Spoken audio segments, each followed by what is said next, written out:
Bharatiya Janata party महानगर आगरा द्वारा कांग्रेस सरकार द्वारा लोकतंत्र की हत्या के लिए लगाए गए आपातकाल पर काला दिवस पर एक संगोष्ठी एवं लोकतंत्र रक्षक सेनानियों का सम्मान समारोह कार्यक्रम महाजन भवन जयपुर हाउस पर आयोजित हुआ। भारतीय जनता पार्टी महानगर आगरा द्वारा कांग्रेस सरकार द्वारा लोकतंत्र की हत्या के लिए लगाए गए आपातकाल पर काला दिवस पर एक संगोष्ठी एवं लोकतंत्र रक्षक सेनानियों का सम्मान समारोह कार्यक्रम महाजन भवन जयपुर हाउस पर आयोजित हुआ।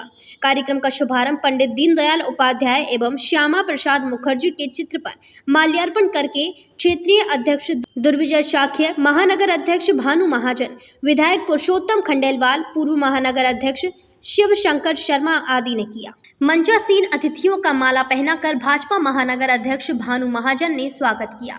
विधायक पुरुषोत्तम खंडेलवाल ने कहा कि सत्ता की लालसा कांग्रेस पार्टी की प्राथमिकता है, जिसके लिए उस समय इंदिरा गांधी ने आपातकाल लगाकर अपनी कुर्सी बचाने का षड्यंत्र रचा।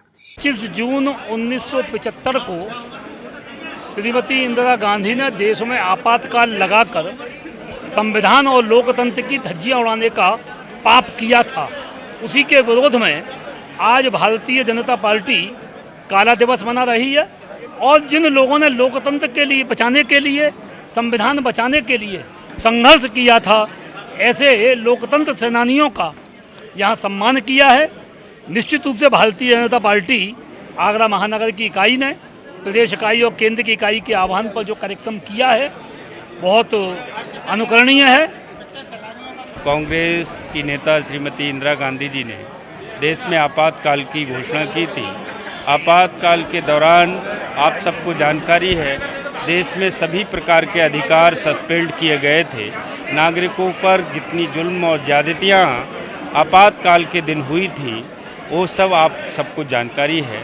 इसलिए उस आपातकाल के समय में जो लोग इस लोकतंत्र को बचाने के लिए लड़े थे, जिन्होंने संविधान की रक्षा के लिए लड़ाई लड़ी थी, ऐसे सभी लोकतंत्र सेनानियों का आज स्वागत सम्मान समारोह यहाँ भारतीय जनता पार्टी के द्वारा किया गया है, महानगर इकाई के द्वारा।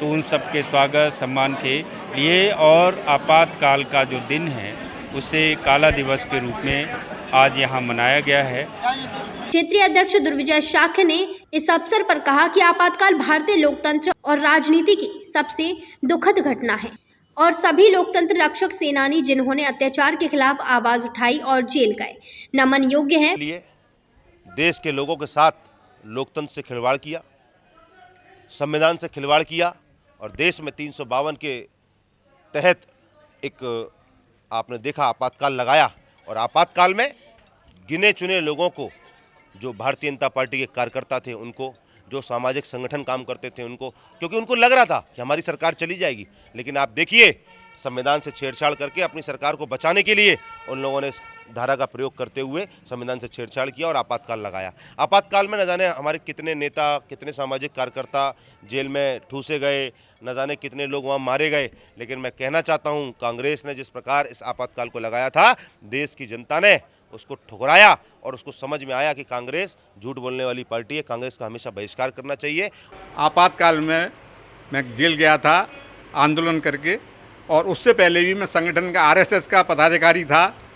आपातकाल जिस दिन लगा था उस दिन से मेरे घर से ही संचालन हुआ आगरा मंडल का।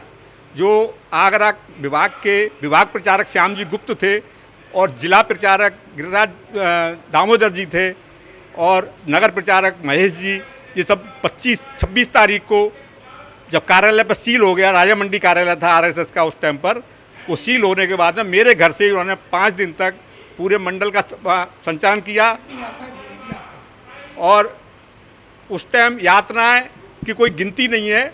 जो व्यक्तिगत मेरे साथ अनुभव हुआ वो मैं बताता हूँ। बाकी वैसे मेरे जितने भी साथी, सबको अमानवीय यातना दी गई। किसी के नाखून उखाड़े गए, किसी के हाथों पर रखकर, कुर्सी रख के पैर रखकर उस पर ऊला गया।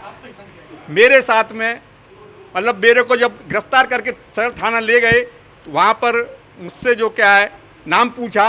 जब मेरे साथी 4 और लोग थे, मुझसे नाम पूछा। जब मैंने अपना नाम हरपाल सिंह बताया तो वहाँ एसओ राजपाल थे, उनका पारा 7वें आसमान पर हो गया। भानु महाजन ने बड़ी संख्या में उपस्थित दर्जनों क्रांतिकारी लोकतंत्र के रक्षकों का अभिवादन किया और कांग्रेस की असंवैधानिक तरीके से सत्ता पाने के इरादों को लोकतंत्र के लिए सबसे बड़ा खतरा करार दिया।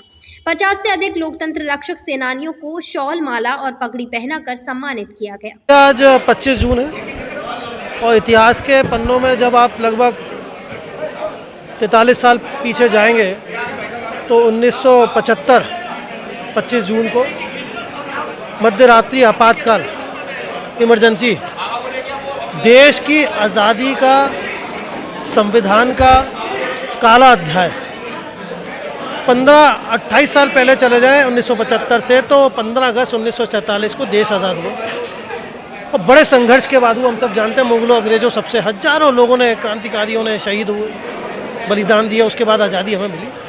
और देश के जो प्रथम प्रधानमंत्री थे नेहरू जी, उन्होंने कहा था कि 15 अगस्त 1947 मध्यरात्रि के बाद देश, पूरी दुनिया सो रही होगी और भारत आज़ाद होगा, आज़ादी की सांस लेगा।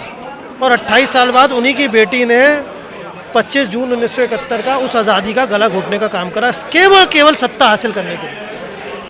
आज 25 जून के दिन जो कांग्रेस ने निर्दोष कार्यकर्ताओं को ज़बरदस्ती अपनी मनमानी करते हुए जेल भेजा था, उसका विरोध करती है।